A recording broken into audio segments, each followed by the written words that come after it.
All right, that was the wrong scene because I'm a I'm a professional. Oh There's the yeah. right scene. Look how good that looks. What's up, sons? It's Blind Red with Summit Tech once again, and joining me today is Nemesis. He Yo. has a YouTube channel called Crypto and Hot Rods. You can go check out. He also does a podcast every Saturday. What time and what channel for That that one? is DCA Adventure. You can find that on YouTube or any of your favorite podcasts. And we start that at 8 o'clock. Cool Standard Time, Central Standard Time. There you go.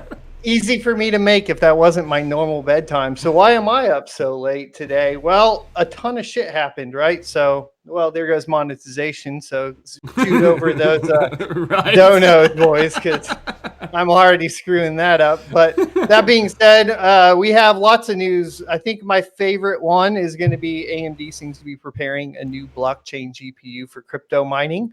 We have PayPal adoption of cryptocurrency with a couple big caveats really there that we'll get into. And then we have RX 5700s going out of stock, even though they said that they were going to keep making them. So we have to discuss if that's a supply issue, demand issue, or if they are actually even manufacturing them anymore. I have a couple speculations on that we'll go over, and then we're going to open it up to chat. We're going to talk to you guys about what's going on there, and really what's happened is a huge pump in crypto tonight. So let's get into it. First of all, let's talk about AMD seems to be preparing for a new blockchain GPU for crypto mining. A Linux news outlet, Phoronix, has spotted a couple of Linux patches that allude to an unreleased AMD blockchain graphics card for cryptocurrency mining. The description refers to a Navi 10 or Navi 10, depending on what your, how good your English is or how bad. Blockchain SKU, implying that the Navi 10 silicone is at the heart of this new graphics card. The blockchain graphics card in question presently lacks one of AMD's fishy code names and carries a device ID that corresponds to OX731E. As Phoronix noted, the major difference between this mysterious blockchain graphics and your normal Navi 10 offering is that the Display Core Next DCN and Video Core Next VCN engines are disabled. The lack of support indicates that the graphics card will likely arrive without any display ports. The Navi 10 silicone is based on AMD's RDNA 1.0 architecture, and it's a product of TSMC's 7 nanometer FinFET manufacturing process. Checking in with a die size of 251 millimeters, and Navi 10 houses up to 10,300 million transistors. Overall, the Navi 10 die houses 40 compute units, totaling 2,560 stream processors. At present, AMD uses the Navi 10 silicone for 4 of its Radeon gaming graphics cards, including their corresponding Pro and mobile variants. The Navi 10 XT and Navi 10 XL power the Radeon RX 5700 XT and the RX 5700, respectively. Meanwhile, the Navi 10 XLE gives life to the 5600 XT, which I've noticed people are starting to pick up too for mining. And while Navi 10 XE resides in the Radeon RX 5600, it's uncertain if AMD's Navi 10 blockchain graphics cards will take after one of its mainstream models or appear as a completely different animal. According to Phoronix, the timings of the patches probably means that this is Navi 10 blockchain graphics card won't debut until next year. AMD's idea seems sound because it would discourage crypto miners from buying. Yeah, right. Oh yeah, that's a good one. You're funny. Clearly, Tom's Hardware doesn't remember 2017. No, Clearly, no, not at all. Where we were grabbing his whatever was on the shelf and wasn't bolted down into display units.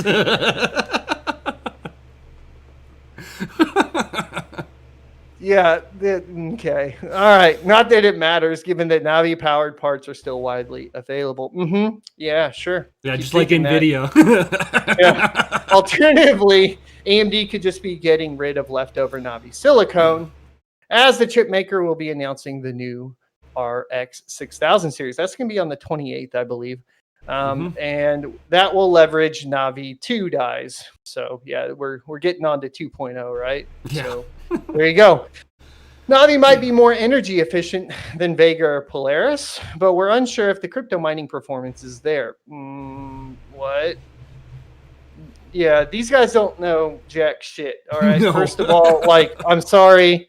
The mining performance is there. You're talking about with Samsung memory on the Navi based cards. Let's just take the 5700, for example, or the 5700 XT. They're pretty much identical.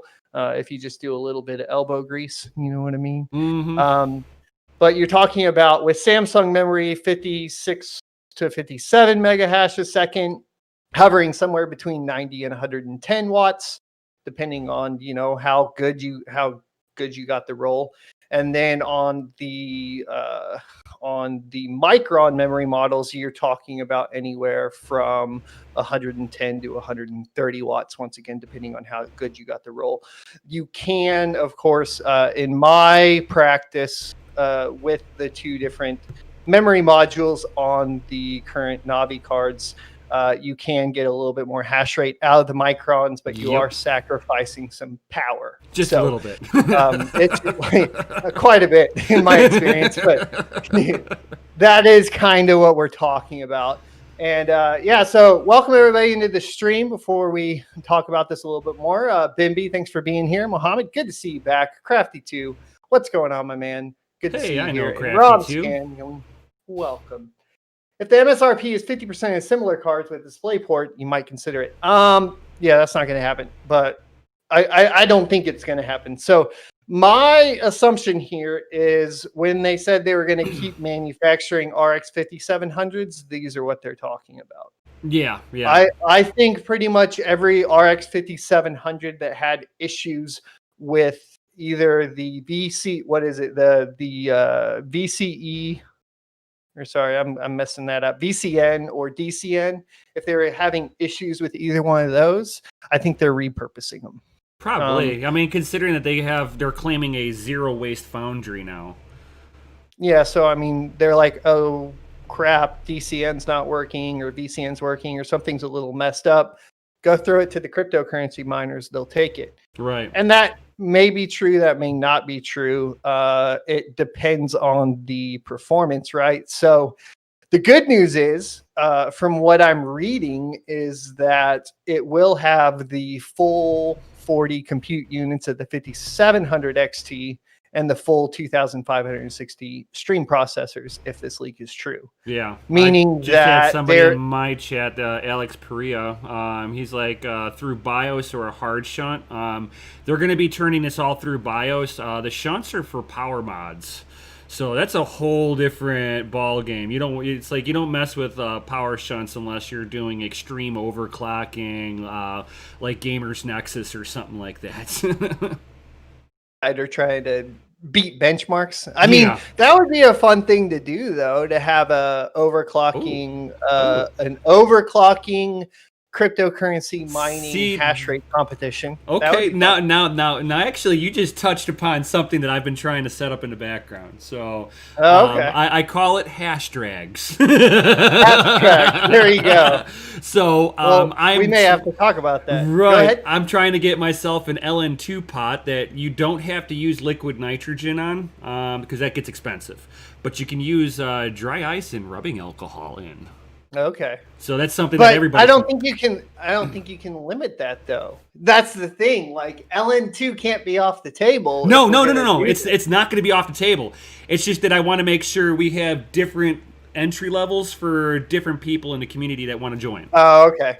No, I was talking about going head to head like Jay's 2 cents. Oh, yes. I want to do it. Yes, and I'm All going to right. be getting an LN2 pot. I'm going to get a little tanks and Okay. everything. Oh yeah. I just wanted to make sure we can go as far as we want with this. Yes. If you're gonna limit me, man, then I'm out, man. Right. If you're gonna be like you can only have 100 octane, 104 octanes off the table, then I'm out. I'm like, oh. No. We're gonna allow balls to the wall for anybody who wants to do it. There you go. So I think that, like I said, I really honestly think this is probably 5700s laying around, maybe some 5700 XTs, whatever those are. And they're going to try to get rid of them before the 6000 series by pawning them off to cryptocurrency miners. Here's the problem. Because of the current pump and the profitability of Ethereum, I don't think we're going to see anything in stock, personally. No. I don't think we're going to see 5700s in stock all the way down to probably the 5500 XT, because when I benchmarked that, I was getting 27 mega hash a second at like 40 watts.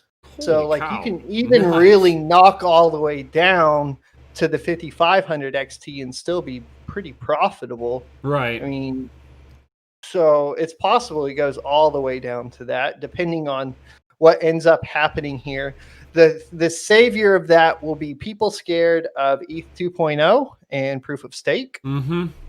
And that's kind of what you got to bet on. You're making big bets right now on how fast will they come out with proof of stake. Not only that, you're also betting on the DeFi market to just keep on going wild. And the fees. Yeah. And the fees. So if Ethereum either fixes the fees, right, which is something I assume they're working on right now. They weren't able to do it with CryptoKitties. What makes you think they're going to do it with this? Yeah, right. So it is. Hey, that was a great time. That was good old times. So the difference between the market now, though, and let's say back in 2017, right before it blew up the first time, is we're looking at a regulated market with DeFi, and previously it was an unregulated market with securities fraud through ICOs. So there is a potential here of it not being as much of a bubble, which is good news. Yes. But then you have to start placing bets, of course, like I stated before, on how long you're going to be able to mine Ethereum. Ethereum Classic is going to be an option. Of course, I think ETC is still hitting near identical hash rates or identical profit margins as Ethereum. Yeah, they're identical, but their blockchain, they've never fixed the attack that was going on with Ethereum Classic, and that since the beginning of the year, they've been hit 4 times since the beginning of the year? Or I don't know. You would know better than me on that. It was last year. Last year and then this year, they've been 51% attacked 4 times. Mm-hmm. And no solution on it whatsoever. They're like code's law. We're perfect over here at ETC land. Code is law. Right. And then there's Raven, which is about half the profitability, but will still be sticking around. So there's a few options. I don't think profitability on mining goes away all the way. I think the high profitability goes away. Mm-hmm. And it'll come in power cycles, I think. Yeah, pretty typical, right? For that to happen. It's just going to be how you play your cards, how quickly you can get in, and then what the market's going to do with supply and demand on mining hardware in general, right? So your options right now is there are ASICs for Ethereum, but they're overpriced, and really 5700s and 5700 XTs are not that far off of power to hash rate ratio there. It almost depends on whenever you were getting into the ASICs on Ethereum, because if you were like myself, I was an early adopter for the E3 Antminers from Bitmain. At that time, if you wanted to build an RX 5800 rig, you would have spent somewhere around $2,200 to $2,300, and for the E3 Antminer, $2,000. Right. $2,000. And that plug was and play. what and that was 500 mega hash a second. No, that was 200 mega hash at Okay. 715 watts. So at that And time, how that was before the RX line fixed their power management to be able to just slam the power down and still keep the hash rate on it. Yeah. Okay. Yeah. So I think that because of that, though, like, can you even get ETH ASICs right now? Like, I think there's No, a batch coming. you can get the A10s, which are the 500 megawatt mega hash ones that you're thinking of. But Right. for the E3s, no, they're done. You can only get those through other miners, and they're nearing end of life. What's the memory capacity on those? So each module on there has 4 gigabytes. But what's Okay. funny about that though is that it's running a 32-bit Linux kernel on there. Hmm. If they can upgrade it to a 64 gigabyte Linux distribution, it'll actually unlock the memory modules the rest of the way, and you'll actually be playing with 8 gigs. So you'll have more time on the chain. Then Yeah, it's like I'm wondering how Bitmain's going to play this out, because if they open it up to 8 gigs, do you get more hash rate out of the deal too? Because it's basically an SoC chip with a bunch of memory modules on it. Right. So my question to you is then, for as far as these go, are you interested in buying these, and if so, at what price point? See, it all depends. I mean, if they're if they're no better than a 5700, a 570, you're talking bottom dollar. I really wouldn't want to pay more than 100, maybe $150 a pop on them. You're not going to have any resale value on them, right? None. So your ROI has to hit before whatever your projection of ETH either taking a dump or becoming less profitable, or hitting. Well, the DAG we don't have to worry about for a while on these. Presumably they'll be 8 gig. Right. If they're 4 gig, they're dead in the water. Oh my I don't god! think they'd do that And you know what? I hope that they don't release these new mining cards like they did the P104s and stuff like that, Right. where you had to BIOS mod them in order to unlock all the memory. It's like, just unlock it. Give it to me unlocked. Why are you playing games?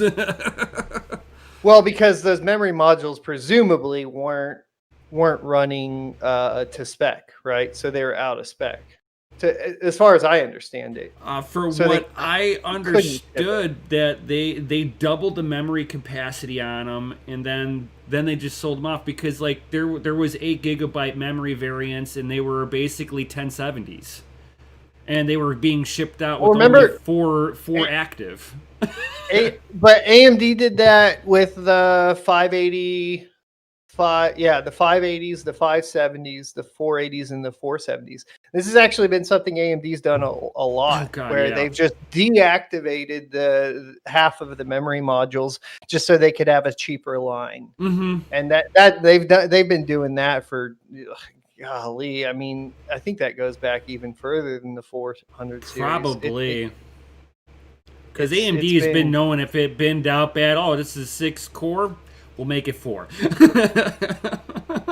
Well, and that's why I like the modding scene for AMD's just been insane from the very get-go. Luckily, those tools were available and allowed to still be used up until Adrenaline. Now it's a lot more difficult, and that's very frustrating. Yeah. They even added Hdcp blocking, so if you're a gamer or you're just wanting to use it for everyday productivity and you plug in a capture card, it'll block it. Yeah. And then you got to go through all the little settings, and now they removed the setting. It's supposed to auto detect, but even the other day I had it where, for whatever reason, I plugged in a capture card with an AMD GPU, and it was like HDCP is turned on. So I Googled like how to turn it off, and it was like, can't do it. Just automatically does it. And I was like, so what do I do? Do I just reboot the PC until it goes, oh, that's a webcam. That's not Netflix. It's not stealing anything. How long? So their detection issues on that is terrible. And just because I already know the history of AMD and their driver updates, I'm kind of extra bent over that because that means that's going to be a problem for at least like 6 months where it's just going to have issues. But at least like still on Linux, you can still do it. They do still have their blockchain drivers. So the LMC drivers or whatever it is, or ROMC or whatever it is. Yeah, they're probably going to work on it some more, I assume. That could be really good news for the current 5700s out in circulation, though. The current Navi 1, we could actually get a better blockchain driver out of it that does hash more. So I think that's what I'm most excited about this leak is going to be the potential of a new blockchain driver for Navi. So that's where I'm looking at this point. That would be really interesting. Mm-hmm. Because if you remember that did up the hash rate pretty good on Polaris. Yeah, because me and Crypto Mikkel, we got our hands on the Grin mining cards with the 16 gigabytes of VRAM on it, and using the ROCM drivers did make a little bit of a difference on there. Like, I was able to pull, somewhere right around, it was like 85 watts, and I was pulling like 36 mega hash on it. Pretty good. Yeah. Especially like that. So moving on to the big news, PayPal. Ooh. I don't even know where to start with this one. So PayPal is launching its own cryptocurrency service. It's actually not launching, it's launched. I logged in. It's there. You can buy, I believe it was Bitcoin Cash trash can, and then you could buy some Bitcoin, you could buy some Ethereum, and you could buy some Litecoin. Yep. Those are the current currencies allowed to purchase. For all of you XRP people out there, no, they did not put that on there. No adoption for you. But can I get Tether? No, I don't think so. I don't think they have any stable tokens on there either. No, there's no stability there. Right next to it, like on the page, if you log in, it's like learn about risk, and you're like, okay, cool. So, all right. The online payments company declared adding crypto was a significant milestone on the path to mainstream adoption of cryptocurrencies. They're not wrong there. Bitcoin investors agreed. Prices rose 5% on the news Wednesday. Yeah, I'm pretty sure it went up more than that. Right. Now, do you think that PayPal is trying to just like step on the wings of Squarespace? Since Square jumped in before them, and they're like, "Oh, FOMO, get in on this." I think it is a FOMO. Well, they got in a lot faster than they initially said they were going to be. Yeah. If you recall, this was going to happen in 2021. Right. This was not a Q4 2020 thing. So, like, I woke up today and I was like, "What is going on?" If you want to go look at your miners, they look really good today. I'm just saying. Oh my God, yeah. They look really good today. Trying to see overall jump for the day, but yeah, Bitcoin's sitting at 12,781 per unit right now. I don't know what percentage that is up though. I need to go to somewhere that actually lists that a little bit better. I guess the price index would be good. Yeah.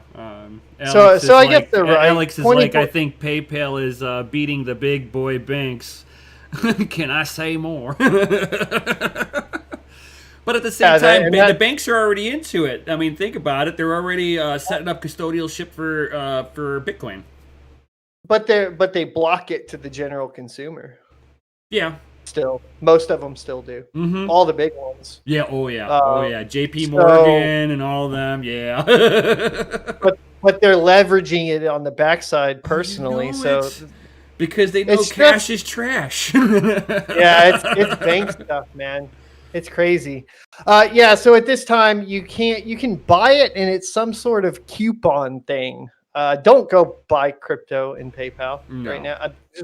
We're talking about it because that's what is the big bump. I guess the 24-hour change was up 4.63% on Bitcoin is what I'm getting on CoinDesk. Oh, at And Bitcoin, then Jake is like, vroom, vroom, vrooms, so in the house, what's up? here, dude, what's going on, my dude?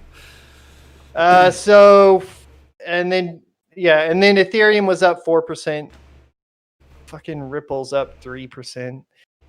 Well, we're gonna watch. And We're gonna watch all the whole shitcoin market go fine. up a little bit. I mean, it's okay. They can all pump on the coattail. And remember, it's always the coattail of Bitcoin. Yeah, it's gonna be interesting to see how that plays out because I'm not sure. Like obviously, like direct relation of PayPal accepting should be the currencies that they added, but just because of the relation of it in trading is why that happens, right? So that's always going to happen. So be careful. Make sure you don't buy any shit coins that are, don't have people that are actually working on it. Yeah, do your own research, guys. Please be careful. Go hop in their discords, go hop in their telegrams, do all that. If you want to play lucky and try to get that, then that's Well, go that's talk to the them. whole DeFi market. I mean, sushi, hot dog, what all? That was a big old game of hot potato. Please don't rug pull me, please. Well, I'm going to be doing some videos on DeFi shortly, but my strategy's been using that as a lower risk investment. And so pairing with stable coins is what I would probably recommend if I was a financial advisor, of which I am not, to clarify. So, but anything like DAI, Tether, I prefer DAI or DAI or whatever to USDT. Because I'd rather have the way it's backed up is just seems better to me. Also, Tether, you got to be worried about the US dollar right now too. Yeah. That's why I use Doge as my stable coin. That perfect. You're winning. Winning. Oh yeah, you got it. Oh yeah. I mean, if you're talking about like fractions of a penny movement, that's stable. So, I haven't actually been able to purchase it. I don't think that I will. I wouldn't recommend purchasing through PayPal. No. I don't understand how they're currently working it. You don't control your fees, you won't be able to put it into your own wallet. So it's not like you buy Bitcoin there and then you can put it into your wallet. Yeah. It has to stay in their ecosystem, and then you're going to be able to use it instead of using your PayPal account. You can use your PayPal Bitcoin account instead. So I mean, they're making the use case of it's money, but they're not giving you control of it. Yeah, that's just not going to work for anybody. Yeah, I don't. I look at that as what's that? Robinhood. Robinhood does the same thing. Yeah. You can buy Bitcoin, but you're only getting the exposure to it. You're actually not owning it. Right. Well, yeah, and you only own it through them. You don't control it. You don't have the private keys. There's no reason that if you're versed in cryptocurrency to go purchase it through PayPal, as opposed to something like Cash App, where Cash App you can send and receive Bitcoin, and you can buy it there and then send it out to your own wallet. Yes. That makes sense. So my recommendation would be Cash App. I actually don't have an affiliate or anything for that. That's just genuinely how I feel, is use Cash App if you want an easy, quick way to buy some Bitcoin and send it to an exchange to play with it. That's where I would go from there. Or my favorite, just mine it. Yeah. Yeah. I don't buy anything. I don't buy anything that I mine. and I mine Bitcoin. So there you go. There you go. And I'm an at-home miner, so it's possible you can do it. They say that PayPal isn't the only major company. No. Square spent $50 million, as you were referring to earlier, to buy more than 4,700 Bitcoins earlier this month. So here's what we're probably going to see a correction, right?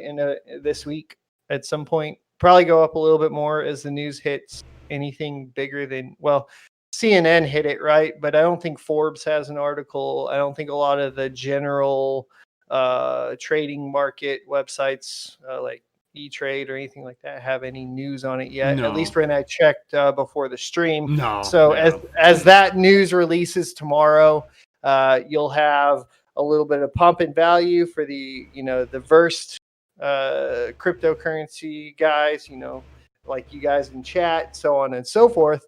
But the problem is going to be that, as people are mentioning, you can't even buy it quite yet. Some people have been able to, but you got to go through an approval process. So what we're going to see is it's going to be a little weird. We're going to have the initial pump, which is the people that are already into cryptocurrency buying, hedging that PayPal is going to increase, and people are going to start buying through PayPal.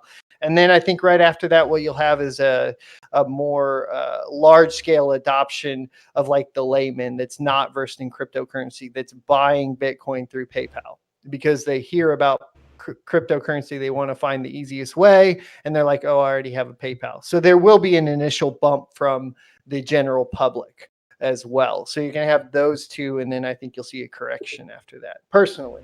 Yeah, I'm thinking that we'll probably see like anything between like a 13,000 to 13,500, and then we should probably see like a 30% pullback. It could even be harder depending on how bad everybody else was shorting the market on this. I think tomorrow you could see. I think tomorrow you'll see 13.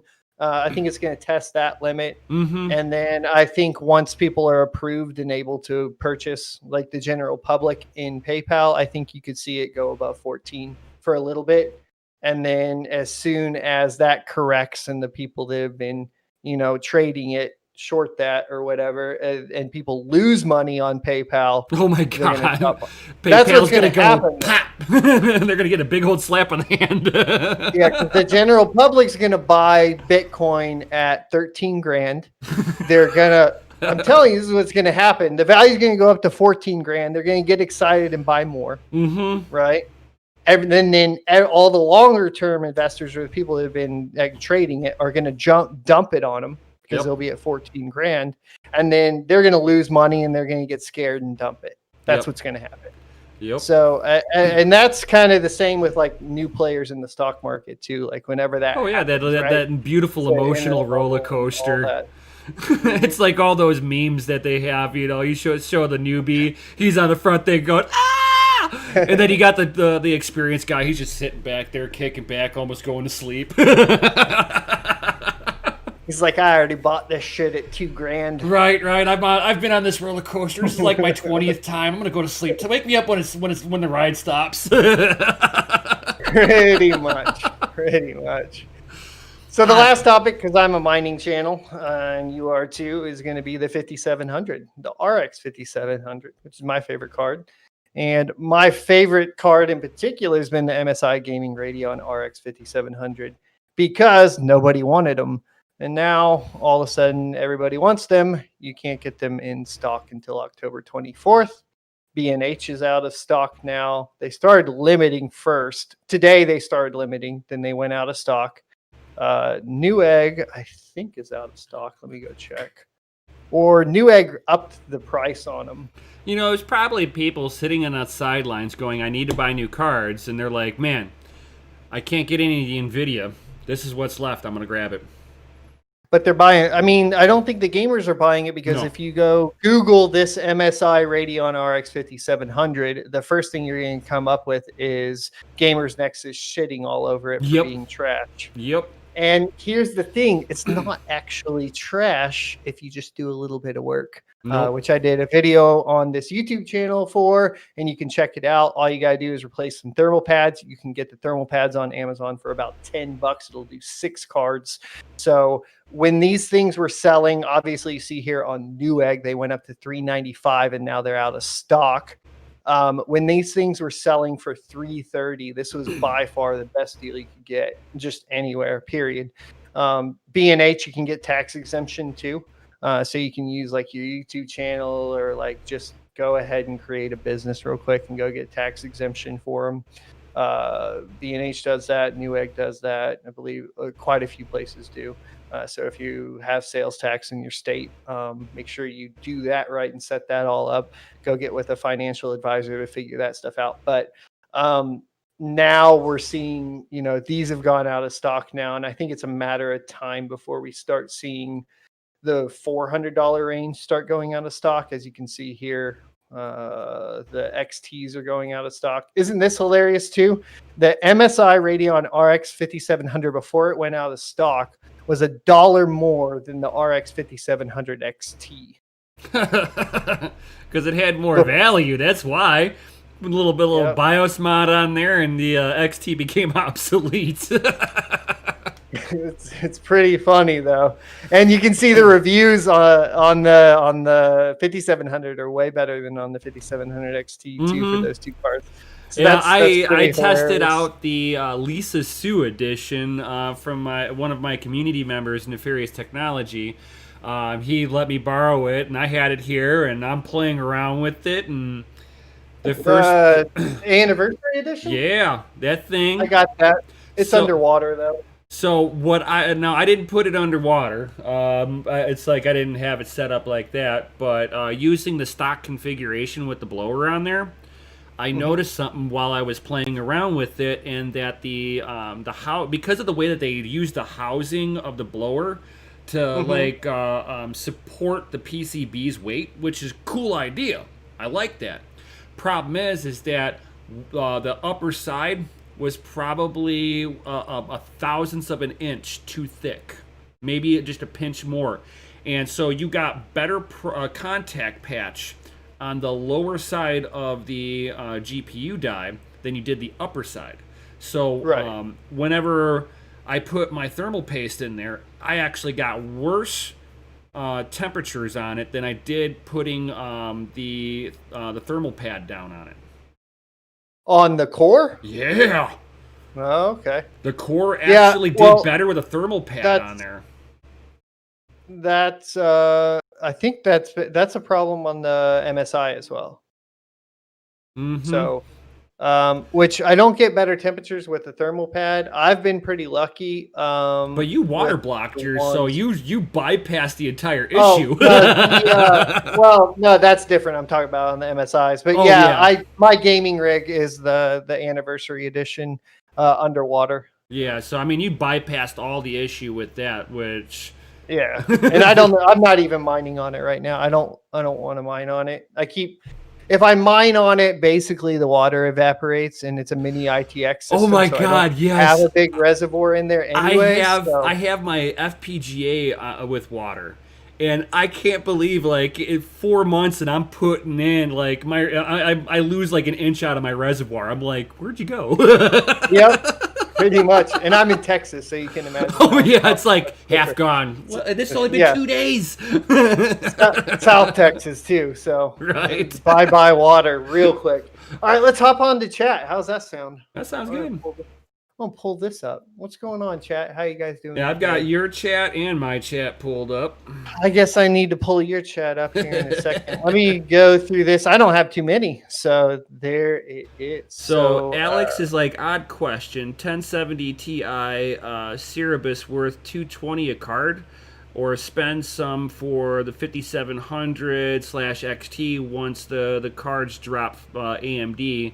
Putting one limit per 30s. Okay, first of all, price isn't going to drop on the 5700s. No, they're not. Unless you're getting them secondhand market, you might see them a little, fluctuate a little bit like that. But yeah, if you can get the hype, kind of like what I told everybody when the 2080 Ti started going on sale for $400, $500, I was like, go buy them. If you see one for that price, go buy it, because you're not going to be able to buy a 3080, and it's going to go up in value. You can just flip it right after people figure out that they can't buy the 3080. I had that on my Facebook and on Twitter. And the same thing's going to happen with the 6000 series. So, I mean, it's possible they have more manufacturing figured out. They might have a few more cards. They did wait longer than NVIDIA. But I still think NVIDIA just canceled out 2 of their product lines just as of today, I believe. Right, and you were talking about that. Yeah, the 3080 20 gigabyte is no longer, so don't think that you're going to be able to find anything more in a 10 gigabyte when it becomes available again. And then the 3070, which was supposed to just have 8 gigabytes, they also optioned a 16 gigabyte. That 16 gigabyte did get canceled also. Makes sense. And I assume memory is going to be in high demand right now yeah, too. Though, the right? GDDR6 memory modules are going to be in high demand. On top of that, the human malware virus coming out shut down TSMC, Samsung, and the other silicon manufacturing.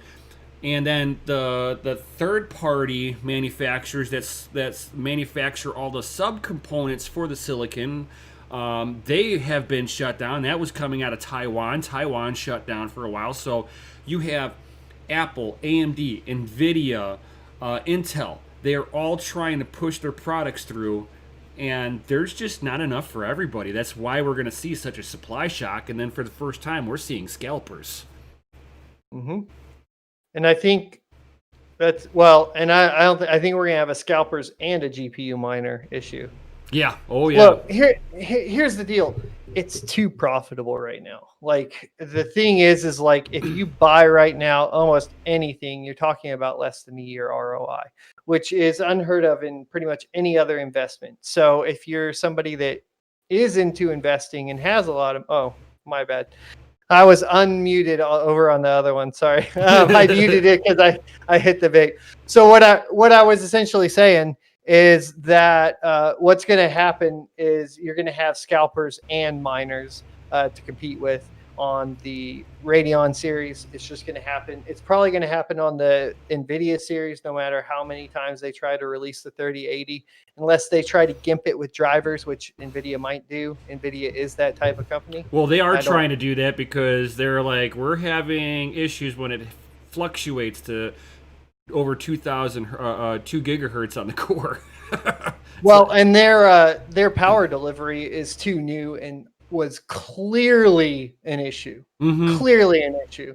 I wouldn't actually want one of those cards as a gaming card right now because I feel like I would just be troubleshooting it 50 to 75% of the time and be frustrated as hell. You see, I've got at least everything I have a 3090. I've got the EVGA XC3. Yeah. I haven't had any issues with mine whatsoever. I've done some gaming with it. I've seen 2.2 gigahertz on the core, pushing 410 watts to do it. That's pretty crazy. I know. But on the flip side, mining Ethereum, if I just let it drink the power, about 300 watts, and as long as I've got a fan on the backside because it's got the double stack memory modules on there, if I keep the back plate cool, I get 120 mega hash at 300 watts.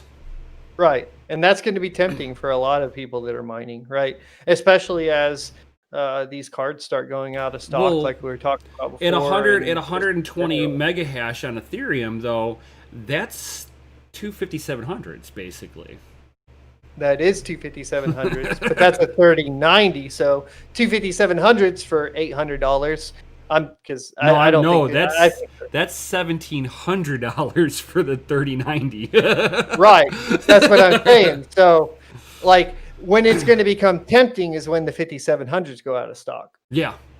Right. Oh yeah. So, or for anybody who's wanting density. So if they only want one rig, and they want more hash power, you're just offloading your other stuff, and you're like, I need these. Right. Yeah. No, I guess that makes sense. Or if you're gaming on it, mining on it, that's another option. Mm-hmm. Let your gaming rig just pay for itself. Well, sort of, kind of. That's a pretty large ROI. It's going to take a while to make back, even at 120 mega hash. That's going to take a while to make that money back. Mm-hmm. But if you think about it, 400 days, even with like the current fees. But if you think about it, I mean, if you bought 2 5700s, you'd be in the same boat. No, because the ROI on a 5700 is only like fucking 200 days. What's the price tag on a 5700? Well, I was paying $330 for them until today. Today. I bought the last 17 at $330 that were left on the internet. They are about somewhere between $390 to $420. Okay, so we'll call it $400. So yeah. It's about got the 200. yeah. It's about double what the 5700 is. Then yeah. Okay. Yeah. Yeah, like if you're looking at a card, you're going to buy that one. I just think so at this point. Unless you can get, like, obviously the 580s are still profitable. The 480s are still profitable. I'm actually testing one right now, working on a video. But I think that what we're going to see is basically a repeat of 2017. Everything feels like it, at least in the short term. So I think you're going to see all the AMD cards go away first. And then you're going to start seeing people figuring out what the best option is. And if there's a shit coin they can mine that does a little bit better on NVIDIA, that maybe favors core clock, whatever that is, you'll start seeing those cards go first, like the 1080 Ti's did, and so on and so forth. And then it'll go away for a little bit. We won't be able to buy any cards, and then either the market will crash, Ethereum will either move to proof of stake, and profitability won't be as good, and it'll settle back down. Oh, it's like whenever Raven switched their algo, and all of a sudden you just see a spike of everybody buying Nvidia. You couldn't get your hands on one of those for like a month. Right. Well, and I've been having really good luck with the 5700s on Raven. There's some tweaks you can do in Team Red. I think it's Team Red Miner. I have all the notes. I should go try to pick it up. But I'm getting 27 mega hash a second on the RX 5700. That's not bad. Raven, which is actually pretty damn good. Yeah. So that is an option for when you get kicked off ETH. Is Raven right now. And then you just gotta hope that they do something good. Well, they've got good developers at least. They're active, so I mean, right. But they need to do something that changes the game, or that offers an alternative, right? Where they started out from is perfect, right? ASIC resistant, always going to be GPU mineable. Blah blah blah. Never go proof of stake. We're gonna basically. And I like how that you can basically make a Raven token that will represent a real world item, something that Bits Be Trippin' did. Carter Thomas, for anybody that doesn't know who he is, he took his little toy from another boring company, the Flamethrower, and he tokenized it on Ravencoin and then sold it. And that's awesome. And those are I think that there is potential there, but like I said, I think it needs to be a little bit more of a game changer. And they've had some recent issues that are kind of holding that coin back. Yes. And until they get those resolved, I think it's going to be, it's not going to be an ETH. It's not going to be a Zcash or a Zcoin. It's not going to be anything like that until they can get those resolved, which is kind of disappointing because it's the only one we, as miners, we can be guaranteed that we're going to be able to mine for any extended period of time, right? So from a mining perspective, that's the coin we want to succeed, at least in my humble opinion. Like, that's the one I want to go and take off for the most part, right? Right. I haven't looked into Haven Coin yet. I did see the profitability's up on it, but I'm skeptical. Yeah. A lot of these coins, I'm really skeptical because it's like one of my biggest things. If I'm gonna mine it, I want to know that the dev team believes in their product enough that they actually make a core Qt wallet that I can take the wallet.dat file out, put it onto a USB, and secure it myself. Yeah. My favorite shitcoin is probably Pearl right now, I think. Yeah. Yeah, you had a pool set up for that, didn't you? I did. We had a lot of Pearl. I just watched their live stream the other night. They're having inflation issues right now, and it makes sense. Oh God, no. So they're gonna have to fix that. Yeah. That's a huge issue. Oh my God. The reason I'm okay with it is because they're not hiding it. They literally came out, they're addressing it, and they have a full on wiki on what their plan is to resolve it. So they're ahead of a lot of coins as far as that goes. They're pretty open and transparent. So yeah, I mean, I think Raven had the same problem where somebody put an exploit in there. It was one of the devs that put an ex-dev put an exploit into it, and somebody came across it and did their thing. And then Raven just forked a little early. It happens. All right, so back to chat. I'm gonna see where can I find find info like not holding keys in PayPal. Twitter. Let me see if I can pull that. It's on the twat. It's on the I twat. can't. Here's the thing. I can't verify it because I haven't bought any through there yet. Does that make sense? Mm-hmm. So I guess I should be careful when we talk about that. I have seen screenshots of it. It doesn't appear that there's any keys in there at this time. I'm trying to find the screenshot. I should be careful scrolling through here though live. Yeah, I don't want to be a little bit more. Yeah, don't want to dox yourself. What I'll do is I'll try to find the tweets with those screenshots, and I will put that in the description below tomorrow morning, if you're okay with that answer. And if I'm wrong, I'll make a correction to the video. So there you go. So any predictions for Big Navi? So the big question on Big Navi, in my opinion, my humble opinion, is going to be what the fuck is Infinity Cash doing? So if we're talking about Ethereum, right, and we're talking about mining Ethereum, then we're talking about memory performance.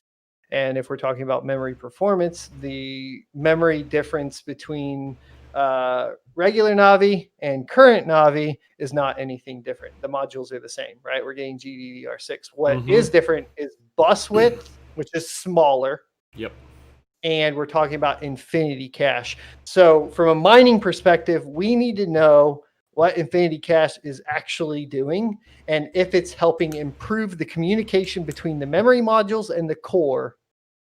And let's say it does all of that. You're still looking at a good solid month before the developers for the mining software figure out how to basically take advantage of that. If there is any kind of performance, it depends on how the drivers implement it on Radeon's side. Right. Yeah, that too.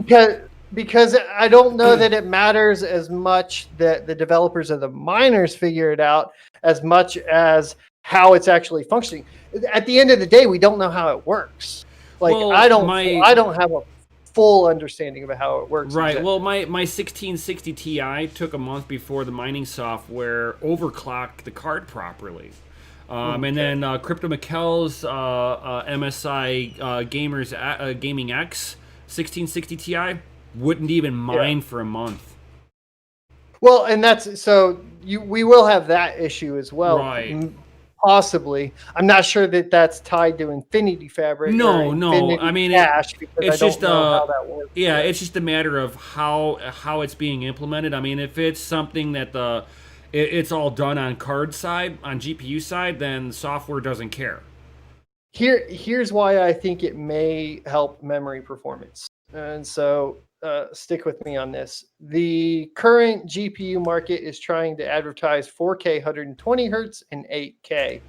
If we're at the top end and we're talking about trying to trade blows at 8K resolution, then we're talking about streaming in assets from video memory to the core that's going to require good memory performance and communication between the memory and the core, which means that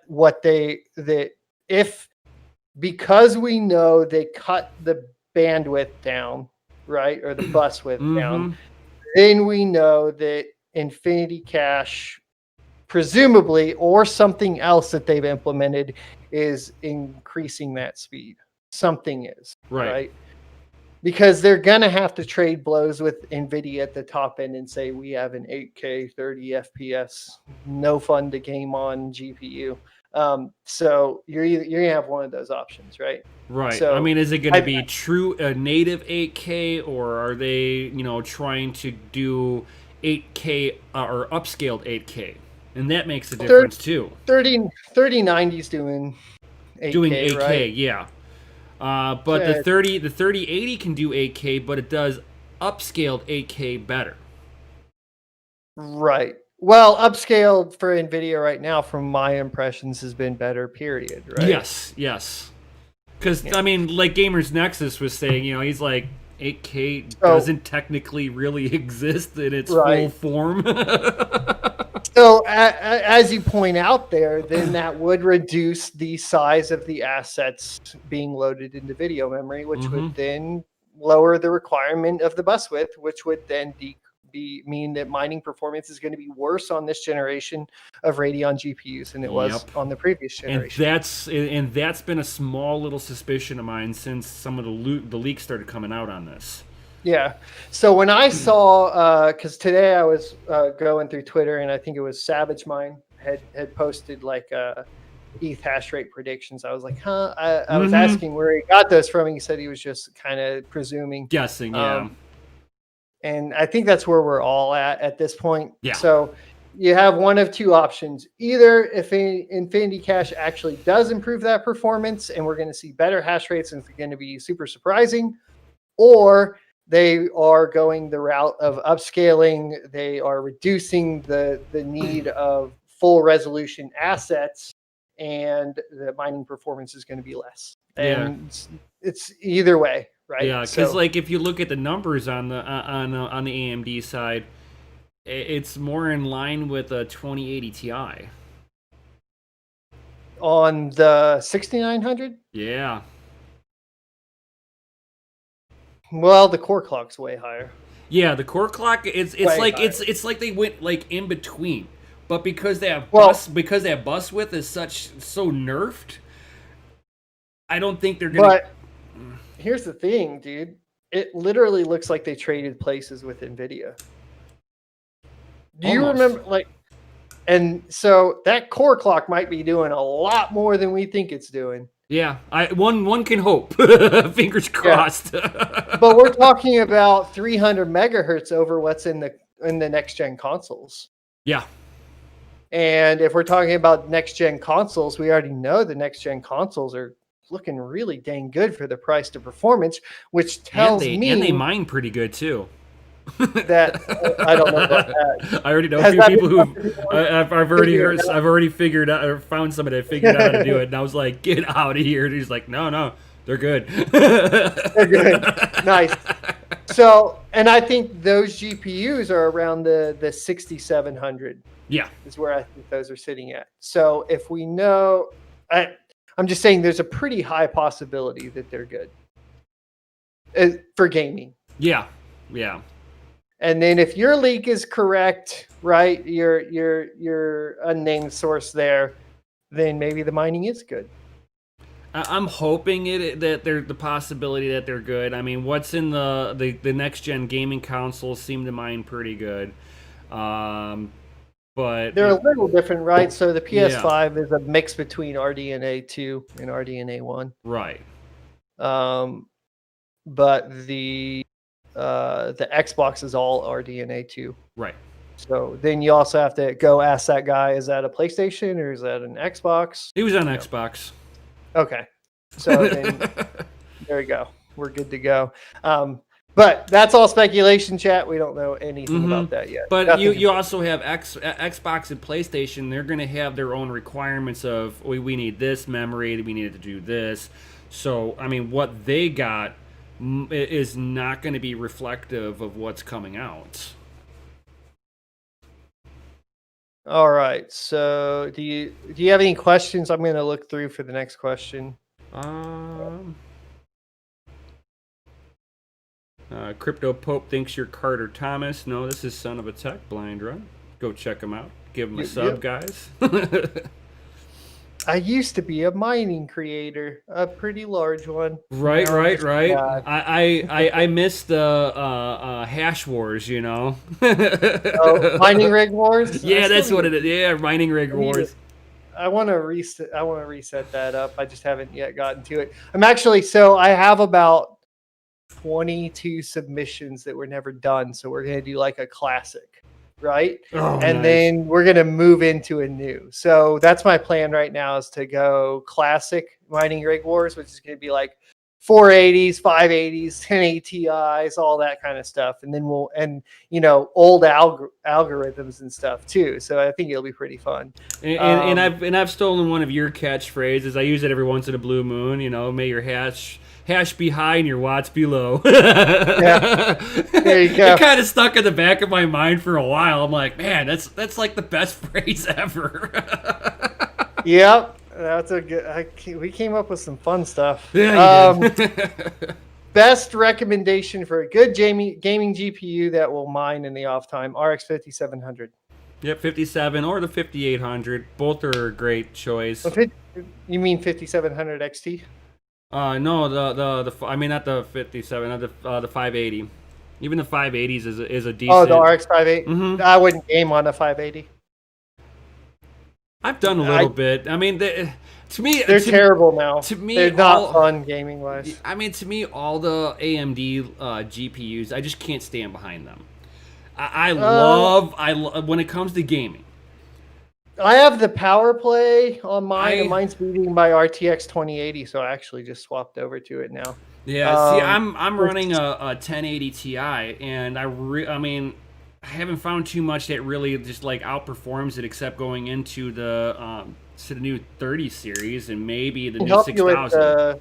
I can help you with the 5700 XT if you want. I can send over my power play and stuff for gaming, but I'm getting 220 frames a second in COD Warzone. So nice. I'm up there. I'm up there too. It took a while, but I play at 1080p. I play on a 240 hertz panel. So. Yeah, it's like I don't see any reason to go to 1440 or 2K or 4K. There's just so too I upgraded my monitor, and it was funny because people were like, "Why'd you do that?" But I got the Alienware 240 hertz fast IPS. It's the best panel I've ever owned. Mm-hmm. Literally my KD went up as soon as I started playing on it too. Like it just went straight up. So definitely highly recommend this panel. The blacks are freaking solid. The response time is better than any of the. I was using the Asus PG24 QE. Yeah, I've got an Asus. I forget what the numbers are on this one. Yeah. And that was a TN panel, and the response time on this is way better. So pretty good as far as that goes. Why are we 1660, 150 USD? If you look, I'm sure I don't know where that would be, and all right, dude. I don't know what you're talking about, to be honest. Ryzen 5000 is supposed to love 4,000 megahertz. What CL are you thinking would be best for Monero? 4,000 megahertz on what? Right, which Ryzen? Because like I get 4 gigahertz on my first gen Threadripper, and I get like 6. Yeah, I get like 6,000 kilohash a second on Monero. But first of all, 4,000 series Ryzen's hitting 4,000 megahertz. Right. Problem, or 4 gigahertz. It's hitting, I think, on the 3900 XT. I could overclock all cores to 4.4 gigahertz, and we would hash Monero random X. There's a video on my channel. We would hash that at 11,000. So I would assume Ryzen 5000 series is going to be significantly better than that. Yeah, I mean the performance uplift on that is insane, right? Mm-hmm. Like, I think this is the biggest jump in CPU performance from AMD we've seen since Zen 1. Yeah, because like even the last generation Threadripper, you're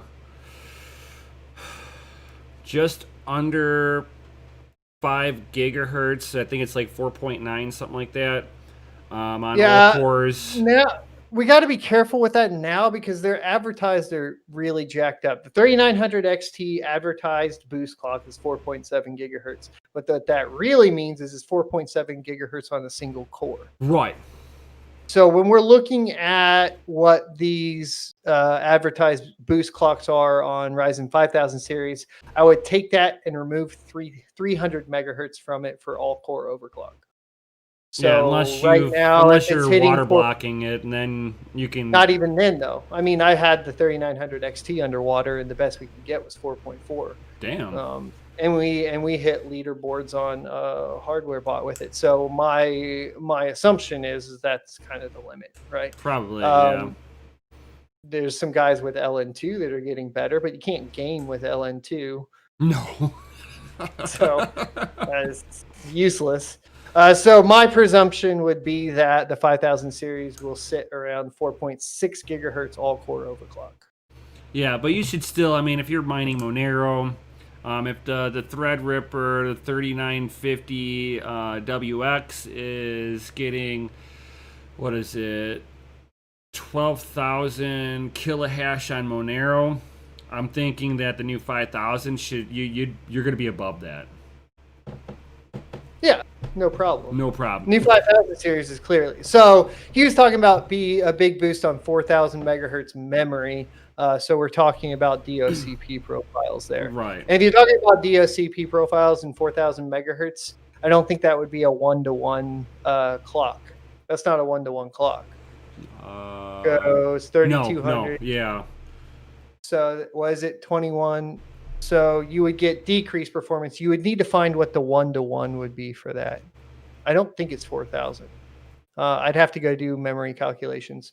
So if it's above, right, if it gets a boost above 4000 megahertz memory, that makes sense, but you're going to want to make sure that you're 1-to-1. Right. So I think that, like a lot of people said, like I still run 3600 megahertz Trident Z Neo, and it's he's like, it'll mine for a second and then crash. Yeah, the calculation's just a little off.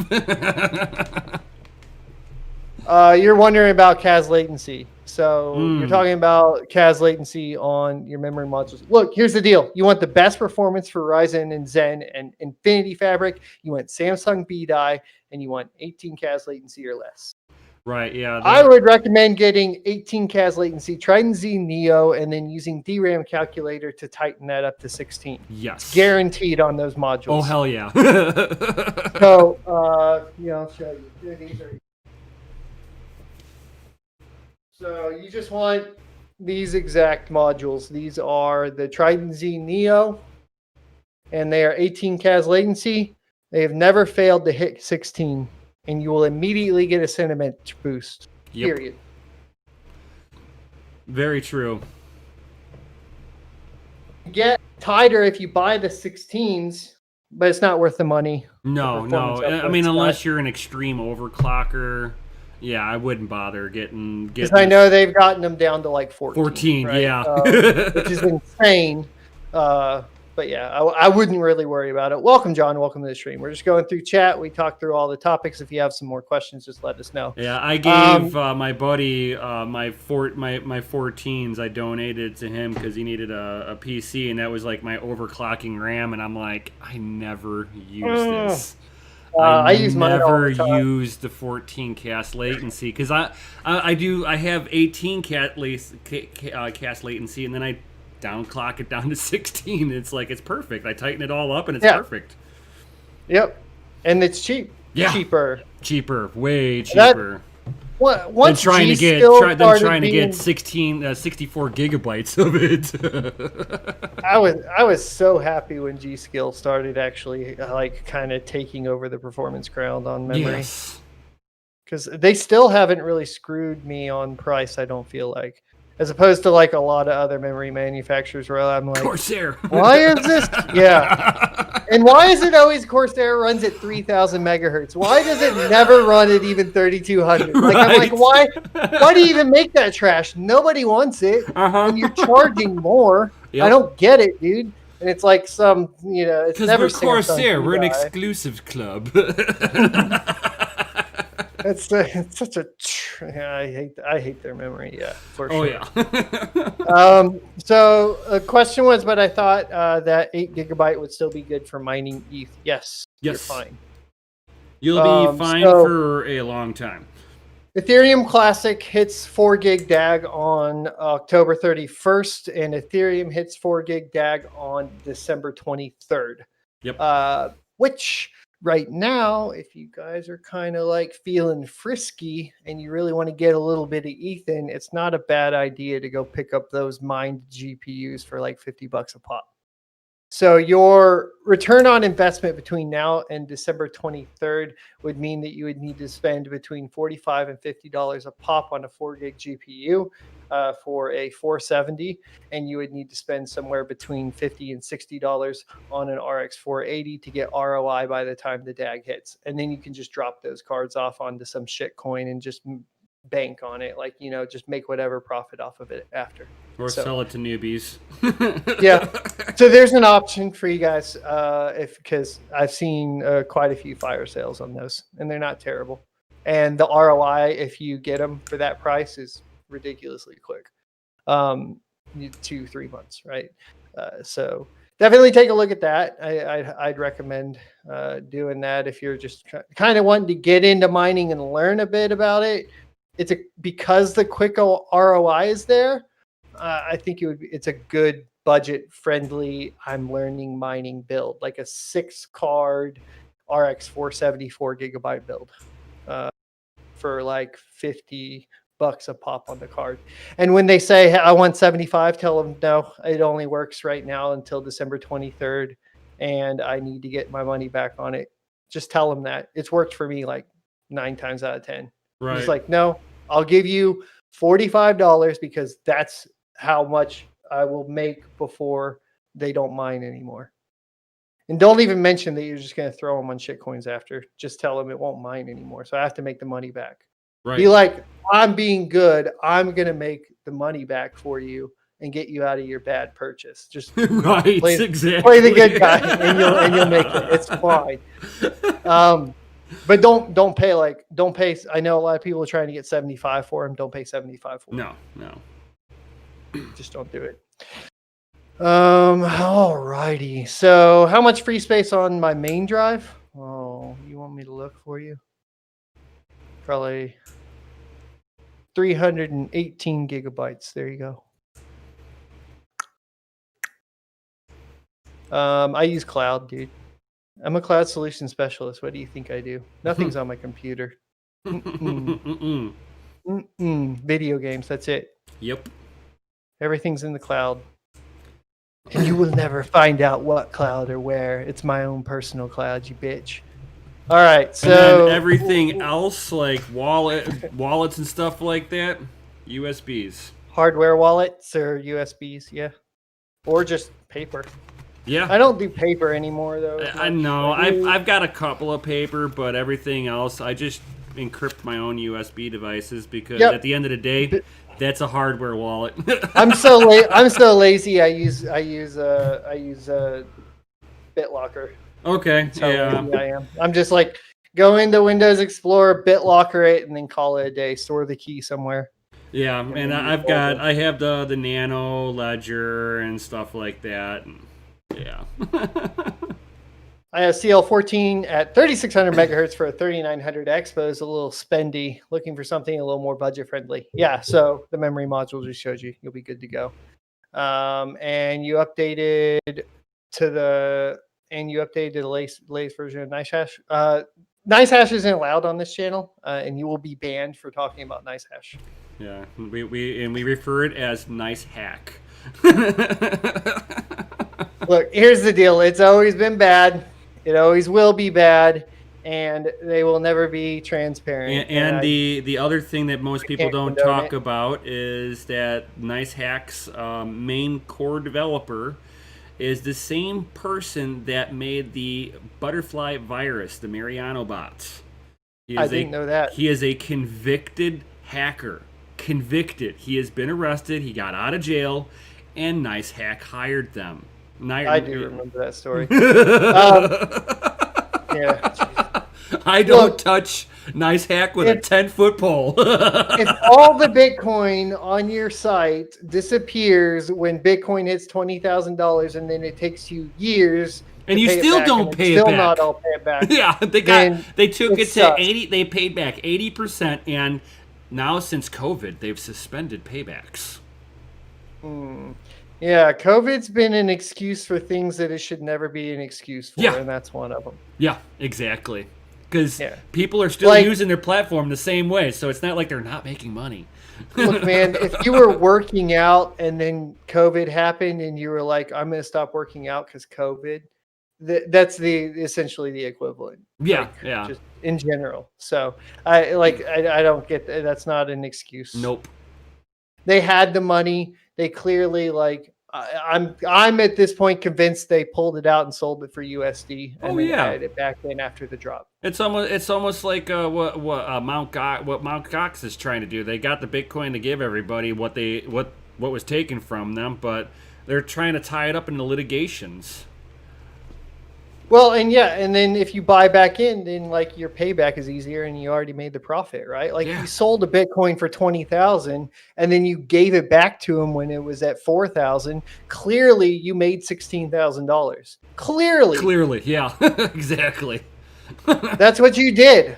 So no, Nice Hash will never be talked about on this channel except in a negative light. Right. Period. And I'll be completely honest about it. And if you feel differently, then that's fine, and we can part ways. We're good. It doesn't bother me. Right. But I would rather see. I would rather see you use Kudo Miner. And I'm not really big on using somebody else's stuff. You can load it in on. You can load the same mining software on Windows and Linux. I have to catch up on what is it? Whatever happened with Oh God a Girl and Oh God a Company. Do you know what happened with all that? Yeah.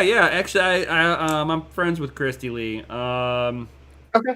So basically, there was stuff that was being said on the backside from certain individuals about Christy Lee. A lot of it was just a bunch of he said, she said bullshit. They started parting ties with Minority. And then they started fighting over intellectual property of who who wrote what code. Right, because she had a different dev working on it, right? Right, and she had her own dev team working on certain projects. So did they shut it down? Like you can't really get the pill anywhere anymore. You really can't, but I have it if you want it. We might need to get a repository up for some people. Yeah, I found one site that put it on there, but it was a virus. So yeah, I have a legit copy that I pulled from the repository before the repository got shut down. Cool. If you want to send it over, I'll throw it on my website. For sure. Yeah, I can send it to you. No problem. So we can help some people out. Oh, hell yeah. Help some people out. Because as soon as I hit the website and like download it, and then like the problem, I hate mining stuff. The problem is like every antivirus will say that it's a virus, so you have to like dig into it. And I dug into it, and it was basically a crypto jacker. And I was like, oh, okay, cool. Well, nice. Awesome. So I just removed it from the system and moved on. But I was kind of wondering where that went and how that was being handled. I'm probably not going to use it. I don't have any 1080 Ti's I mine on, just the one in my main rig, and I don't mine on my main rigs. Not anymore. I don't like to. Makes the office too hot too. Yeah. Then you're like, is that really worth the like 35 mega hash I got for 12 hours or whatever it was? And now it's 105 degrees in here. If you've got a TI, I get like 52 mega hash. Yeah, you can get 50. Yeah, you can get 50 mega hash with the pill. Sorta, right? It's not. When I tested, if I recall, it wasn't. What do you call it? So it was reported 52. It was more around in the 40s. I think it was like 48 mega hash confirmed, like on the pool. But it's been a while. I can't remember. I have a video. It depends. Since since we're getting closer to the 4 GB DAG file side, the 10 series have been dropping hash rate actually. Oh, interesting. Yeah, they're having it's almost like the AMD issue. Whenever the AMD started getting to like 50% memory utilization, they just like started having heart attacks, and they were horrible for a little while for mining. And that's what the 10 series is going through right now. Okay. And I think because of the fact that they're the 20 series and the 30 series are now out, I don't think anybody's going to go back and rectify that problem. You don't think any of the I would think the mining software would. I think some people would. I've gone through every mining software out there, and none of them even address the issue. Yeah, none of them are addressing the issue. Kudo Miner, the dev left, so nobody develops on Claymore. Nobody's developing on Claymore, so that's dead. Phoenix is like one of the best ones out there right now. Right. Then you got I've been using Team Red Miner. Yeah, about to say you got Team Red Miner. Phoenix is actually a little bit better. It reacts more like Claymore did, and Claymore would apply the straps a little bit better. The latest update to Hive OS, Phoenix is rebooting on me like about every 45 minutes. Oh no! See, I don't. I'm on Team Red Miner right now. Yeah. See, I don't. See, that's weird. I wonder if it's just because of the drivers then that well, yeah, clearly there's something going on with the Linux drivers there. Yeah, I think that's the problem, because that's the problem that I have with the 30 series on Hive, is that the driver that they're using is like, yeah, you need to do better. Claymore was pretty reliable. I think I have a rig Hive on Claymore. But on Hive it is right now. The library, the Linux library for Claymore is not fully built. Like, I have a rig that's been on it 24/7 for a little while because I was testing them all. Right. I mean, it works. It works. Don't get me wrong, but like the full it's a complete product on Windows, not Linux. Because the dev that I've got a friend of mine that was actually tried working with the guy that was developing for Claymore, and he's like I won't touch Linux. He wasn't a Linux guy. Interesting. He didn't know how to pull in the overclocks into Claymore.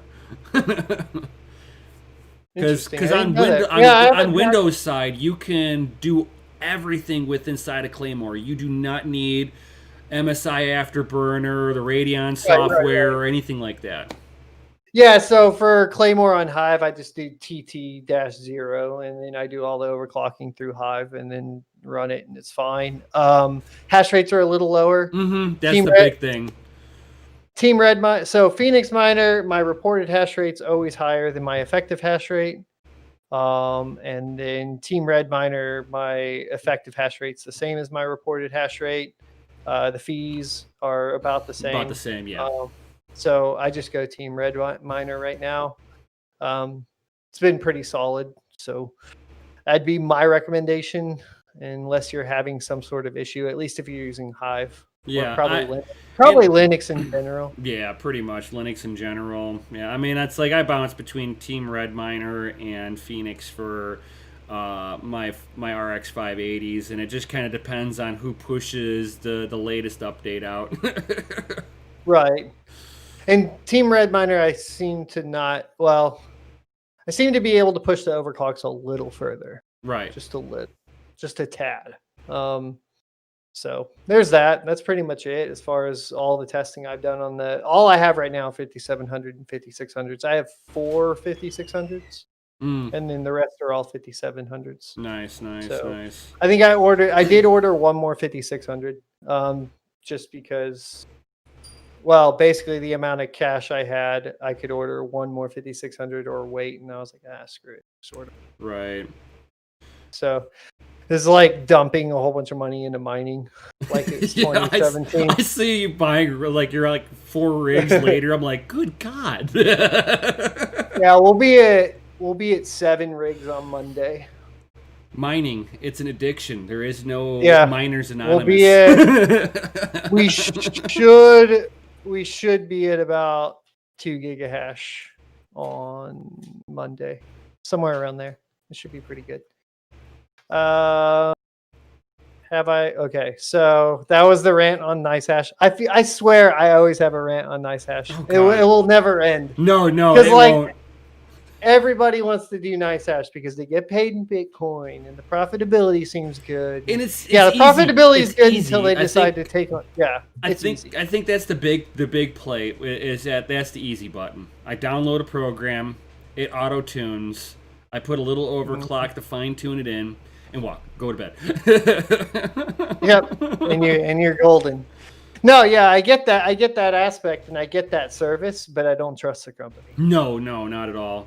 I don't really And so trust. that's the I don't thing. trust any of the services. I mean, even like a Hive OS or Simple Miner OS. I'm like, just because. I mean, granted, they're not holding my coin, but they can sit there and mine to their wallet. They can change a lot of stuff. I mean, you go. They could. Yeah. I know the dev pretty well for Hive, and I've known him since it launched. So I'm that's pretty cool. comfortable with it. He's a good guy. So Yeah. I've been using him forever because of that. So, Oh yeah, I mean it's like I've got stuff on Simple Miner and Hive, and then I've got stuff on Linux and Windows because being a car junkie, it's like I have no real programming background, so I was like, let's crash course myself with no help. Yeah, I hear you. I've always just I'm admittedly terrible in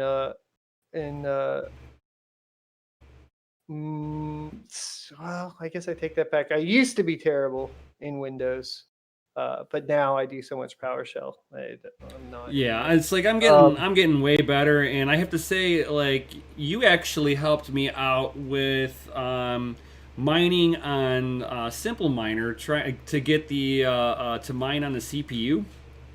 Okay. A long time ago. Oh probably? yeah. It was like Long time ago. It was like I'm sitting here trying to load up XMR rig on there because you did XMR stack. Yeah. So I did XM rig, and I'm like, what do you mean I can't do this? What do you mean there's no Git repository on there? What do you mean there's no CMake? What?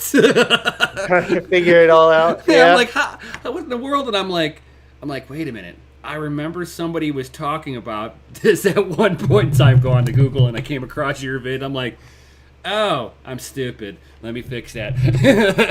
I need to do some more.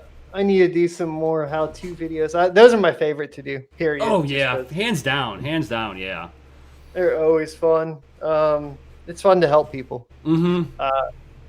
That was one thing coming back into the mining community when I was going around and like seeing like nobody's helping anybody with like overclocks. I mean, I shouldn't say nobody. Most of it though was like pay me money to do. Oh yeah, it's behind a little man. paywall, It's like Yeah. and that's something that I try to like get around even with my community, with crypto and hot rods, the Family Mind Discord. Pretty much, if you're in the Family Mind Discord, just ask a question. We got a whole community. There's like 300 some odd people in there that'll be like, oh, you got what card? Oh, put this, and this setting on there. You're good to go. And it's so nice to have an open community like that because, like you're saying, like whenever I was first starting out, and it's some of the reasons why I started my YouTube channel up, it was like there was you, Voscoin, and a couple of other people, but nobody was like really giving all that information out. It was like trial by fire. Yeah. Well, you got bits, but his videos are really long. So if you want the information, you have to spend you have a large time investment. Right. Like and I really love large the time guy. I investment. love the guy. One of these days, I'm not that far away from him. One of these days, Yeah. I got to talk him into Head down letting me there. come over to the farm and chill out at his house Check and it stuff. out. Like, oh hell yeah, dude. Yeah. No, he's a great guy. It's just like because the videos are always so long form, it feels like you gotta like invest 4 hours to get all the information you need. That's his out of it. average video. Yeah. Red Panda Mining's been doing a lot of good stuff, though. I noticed as it came back. So and he's been doing a lot of good he stuff. started right around the same time I did. Okay. So, yeah, that was like right after I quit. Yeah. So I was like, I'm done. Man, there was a lot of reasons for that. It's just part of it was the profitability, part of it was work. Man, I felt really bad whenever you had your pool issue. And we lost. So yeah, that was Pearl. Yeah. Or was that? Yeah, we lost $14,000. I paid it all back out of my own pocket too. Oh so, man, that was rough. Which I gave you huge kudos for that, man. What I was happy for is, I took out all of the crypto I had. I converted it to Pearl. I dumped it into the pool after we fixed the security hole, and I paid everybody out, and then I shut the thing down. That was it. Yeah. So and then shortly after that, you stopped making videos. You're like, games only. Play games for a while, which I mean, like that's good and everything. I'm glad to be back into mining. It's just going to be interesting coming back and figuring out how to do it. But yeah, Pearl was a big blow. Ryo still was good, but we ended up shutting all the pools down. Ryo's still around. Yeah, I like it a lot. I like. I put the farm on there and then sat back in their Discord and watched everybody. Oh my god! Because I had a lot of hash power on there. Nice. They're like, we're being attacked. My profitability's in the toilet, and I'm like, I can remove my rigs. I can take them off if you would like. No, that dude, that dev's solid, man. Oh yeah. Andy does XM rig, so. Okay, nice, yeah. Guy's gonna be around forever. I believe too. I believe the fees are paid out by mining Ryo as well. Oh, nice. So that helps support his own coin. So he's got a whole thing going on there that's just brilliant, and he's been doing it forever now. Oh yeah, he's been doing it for a while. That's why I was willing to support his network for a little bit while it was really profitable. Fierce UK or Fire UK. Yeah, Fierce UK. Mm-hmm. Yep. He does some good work. Definitely. Yes. I think we're wrapping it up, though. I think we got all the questions. Get your questions in chat. Do you have any questions in your chat? No, it doesn't look like I got anything on my side. Cool. Well, Benjamin, thanks for stopping by. Foxy, thanks for stopping by. Derek, thanks for stopping by. Crafty, thanks for stopping by. Right. Ozzy, Ozzy Bogan Tech, yo. Yeah. Ozzy says, when I started watching you, I had 1 GPU, and now I have 15. You got to get them numbers up, bro. Pump them up. Right. And he's been, and even Ozzy and Crafty too. They've watched us over at DCA. Phoenix, what's up, dude? Welcome to the stream. What's the new AMD mining rig? So it's a mining only card. It leaked because Linux drivers. So far, all we know is it's not Big Navi, so it's Navi 1.0. That means 5000 series, so 5700, 5600, so on and so forth. What we can tell so far is that the video outputs are disabled, and that it has the exact same specs as a 5700 XT. Mm-hmm. And that's about it so far. That's what we know. And I assume they'll be being sold at a cheaper price. Links will be in the description later for that, so check back on the video. And if you need to rewatch the video later, of course, come on back and we go over all of that. So, John Germain's like, yeah, 3D Print Wednesday at DCA Adventure. Yes, my man. That's my home dog, Crypto Mikkel. Cool. All right. Any more questions, boys? Before we head up out of here? It's midnight. I got to get up in the morning. I know, right? It was a late stream, but we wanted to get that all out of the way. I'm excited. I am excited for cryptocurrency mining right now. Oh yeah, Very big excited. time, big time. It's good times, and I'm glad to be back. Glad to have you all here, and thanks for joining me today, Nemesis. That was Oh yeah, great. for Make sure you sure. guys go sub to his YouTube channel. Let me get that link. Crypto and hot rods and DCA adventure, guys. And it's coming into chat right now. You run a 3D printing business in your basement shop. Nice. You Oh, should that's convert cool. that basement into a mining facility. Just joking. It sounds like 3D printing would be a good idea. Right.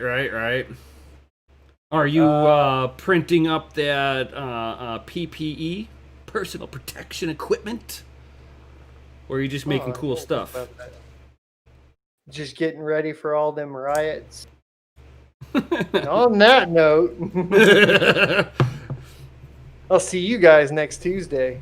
For cheesy, yo. Adios.